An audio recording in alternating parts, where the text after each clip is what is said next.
এই আয়াতটি নাজিলের একটা প্রেক্ষাপট আছে, শানে নুজুল আছে। আমাদের প্রিয় আম্মাজান উম্মে সালামা রাদিয়াল্লাহু তাআলা আনহা, উনি একবার আল্লাহ রাসূল সাল্লাল্লাহু আলাইহি ওয়াসাল্লামকে বললেন, ইয়া নবী আল্লাহ, মালি আসমাউর রিজালা ইউযকারুনা ফিল কুরআন ওয়ান নিসাউ লা ইউযকারনা।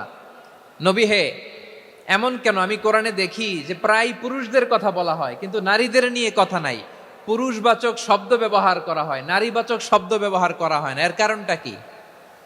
ফাআনজালাল্লাহু তাআলা হাযিহিল আয়া।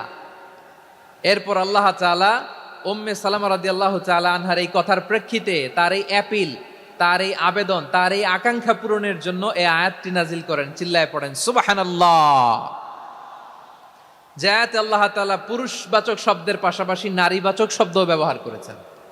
যেমন ধরেন মুমিনিন, এটা বললে এর মধ্যে পুরুষও আছে নারীও আছে। মুসলিমিন, এটা বললে এর মধ্যে পুরুষও আছে নারীও আছে। কিন্তু এই আয়াতে আল্লাহ তাআলা মুসলিমিন বলার সাথে সাথে আবার বলেছেন মুসলিমাত।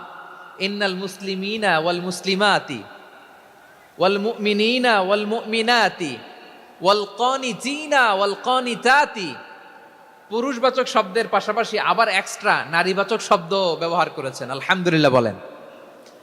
প্যান্ডেলে যে সমস্ত আমার বোনেরা নারীরা আছেন, আপনাদের খুব খুশি হওয়ার কথা যে উম্মে সালামা রাদিয়াল্লাহু তাআলা আনহা, আমাদের আম্মাজান বিষ্ণু ইসা ইসলামের প্রিয়তমা স্ত্রী, তিনি তো আপনাদেরই প্রতিনিধি, আপনাদের রিপ্রেজেন্টেটিভ হয়ে তিনি বলেছিলেন শুধু পুরুষবাচক শব্দ কেন, নারীদের কথা কই। আল্লাহ তাআলা নারীদেরকে খুশি করবার জন্য তাদের এই আবেদনের প্রেক্ষিতে প্রতিটি শব্দ পুরুষবাচক শব্দ ব্যবহারের পাশাপাশি নারীবাচক শব্দ ব্যবহার করেছেন। আওয়াজ করে পড়েন আল্লাহু আকবার। তার মানে নেক আমল করলে, ভালো কাজ করলে, সৎ কর্ম করলে সেটাতে নারী আর পুরুষ সমান।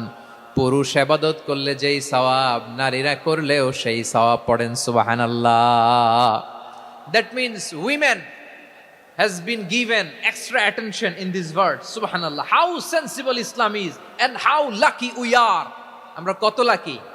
নারীদের প্রতিনিধি উম্মে সালামা বলার সাথে সাথে তাদেরকে খুশি করার জন্য আল্লাহ পুরুষবাচক শব্দের পাশাপাশি নারীবাচক শব্দ দিয়ে একটা গোটা আয়াত নাজিল করেছেন। পড়েন সুবহানাল্লাহ।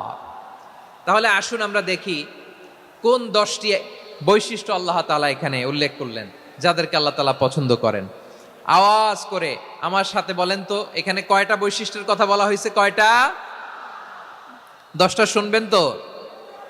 তাহলে যে 10টি বৈশিষ্ট্য আল্লাহ তাআলা পছন্দ করেন যে ইমানদার বান্দাদের মধ্যে থাক, তার 1 নাম্বার হচ্ছে আল্লাহ তাআলা বলছেন ইন্নাল মুসলিমিনা ওয়াল মুসলিমাতি, নিশ্চয়ই মুসলিম পুরুষ এবং নারী